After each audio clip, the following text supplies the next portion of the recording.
Assalamualaikum warahmatullahi wabarakatuh. Perkenalkan, nama saya Khairiyah. Saya merupakan mahasiswi dari Universitas Sultan Haji Muhammad Idris Samarinda. Hari ini saya ingin membahas mengenai perkembangan kognitif menurut teori Vygotsky. Pertama-tama, mari kita bahas profil singkat mengenai Vygotsky. Lev Semyonovich Vygotsky atau Vygotsky lahir pada tanggal 17 November 1896 di kota Orsa, Rusia. Vygotsky berasal dari keluarga keturunan Yahudi dengan latar belakang kelas menengah. Setelah menyelesaikan pendidikannya di gimnasium, Vygotsky mendapatkan beasiswa untuk belajar hukum di Universitas Negeri Moskow. Namun, minatnya yang mendalam dalam berbagai bidang seperti psikologi, filsafat, kritik seni, sastra, dan bahkan kedokteran membuatnya menjelajahi banyak aspek ilmu pengetahuan. Vygotsky adalah seorang psikolog asal Uni Soviet yang dikenal sebagai pengembang teori perkembangan sosial. Ia merumuskan teori holistik yang mencakup aspek budaya dan biososial manusia. Vygotsky juga dikenal sebagai tokoh utama dalam lingkaran Vygotsky, yang merupakan kelompok intelektual yang mempengaruhi perkembangan psikologi saat itu. Karya Vygotsky meliputi 6 volume teks psikologi yang ditulis dalam kurun waktu 9 tahun, yang mencakup topik-topik seperti psikologi seni, perkembangan fungsi mental yang lebih tinggi, filsafat ilmu dan metodologi penelitian psikologis, hubungan antara belajar dan perkembangan manusia, pembentukan konsep, peran, bermain dalam fenomena psikologis, ketidakmampuan belajar, pengembangan abnormal, dan hubungan antara psikologi kognitif dan bahasa. Salah satu kontribusi utama Vygotsky adalah konsep zona proximal development atau ZPD, yang menggambarkan perbedaan antara potensi kognitif seseorang dan kemampuan kognitif yang sebenarnya.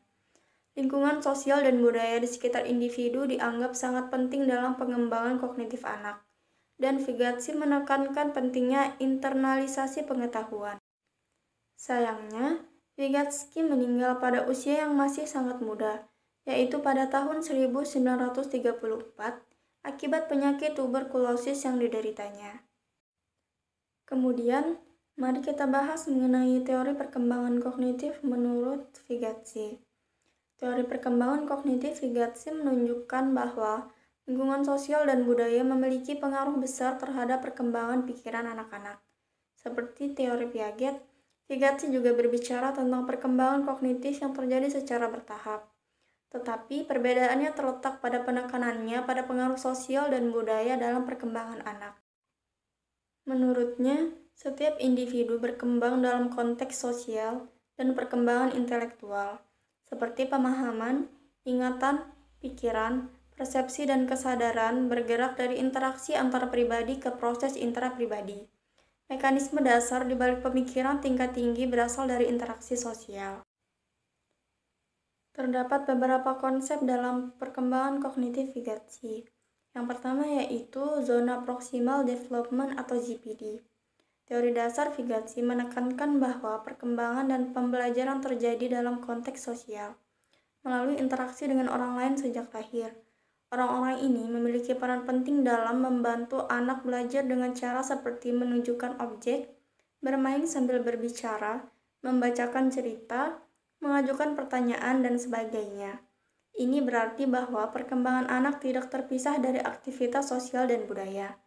Misalnya, kemampuan memori, perhatian, dan penalaran melibatkan pembelajaran yang memanfaatkan sumber daya dalam lingkungan sosial.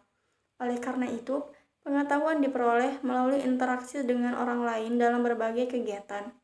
Konsep ini dikenal sebagai zona proximal development atau ZPD. ZPD memiliki 4 tahap. Tahap pertama yaitu tahap ketergantungan yang lebih besar pada orang lain.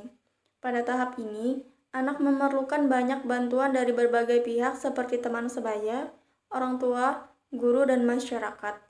Dari sini muncul model pembelajaran kolaboratif yang membantu mengembangkan pemahaman anak secara konstruktif. Tahap kedua yaitu tahap ketergantungan yang lebih rendah pada bantuan eksternal. Pada tahap ini, anak mulai mengurangi ketergantungannya pada bantuan eksternal dan lebih banyak membantu diri sendiri. Tahap selanjutnya yaitu tahap internalisasi dan otomatisasi. Pada tahap ini, kinerja anak sudah lebih terinternalisasi secara otomatis. Mereka menyadari pentingnya pengembangan diri dan dapat mengatur diri tanpa bantuan atau arahan besar dari orang lain. Meskipun mereka mungkin masih mencari identitas diri dalam upaya mencapai kematangan diri. Dan tahap yang keempat yaitu tahap deotomatisasi.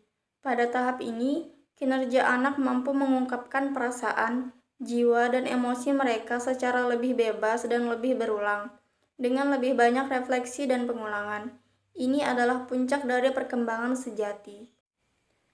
Kemudian yang kedua yaitu konsep scaffolding. Scaffolding adalah proses yang digunakan untuk membantu individu bergerak melintasi ZPD mereka. Ini melibatkan bimbingan atau dukungan yang diberikan oleh individu yang lebih berpengalaman, seperti orang dewasa atau rekan sebaya yang lebih terampil. Scaffolding adalah cara di mana individu yang belajar diberikan bantuan bertahap, dorongan, atau bimbingan dalam mengatasi tugas atau masalah yang ada dalam ZPD mereka. Dengan bantuan scaffolding, individu dapat mengembangkan kemampuan mereka secara bertahap dan secara mandiri. Dan konsep yang terakhir yaitu pengaruh bahasa dalam perkembangan kognitif.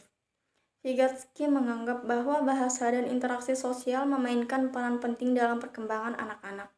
Meskipun Vygotsky dikenal sebagai seorang yang fokus pada perkembangan sosial, dia juga memberi perhatian pada perkembangan kognitif individu.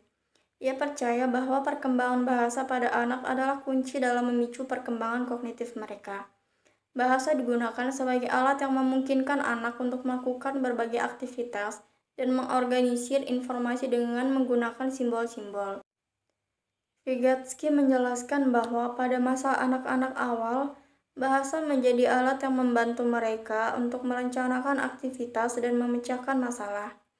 Ia yakin bahwa anak menggunakan bahasa tidak hanya untuk berkomunikasi, tetapi juga untuk merencanakan dan mengawasi perilaku mereka dengan cara mereka sendiri.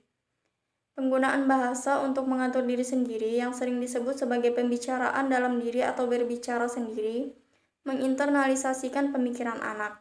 Ini berarti bahwa pembicaraan dalam diri ini menjadi dasar untuk perkembangan komunikasi sosial yang lebih baik. Dengan kata lain, bahasa merupakan elemen sosial yang mendasar. Itulah sedikit penjelasan mengenai perkembangan kognitif menurut teori Vygotsky.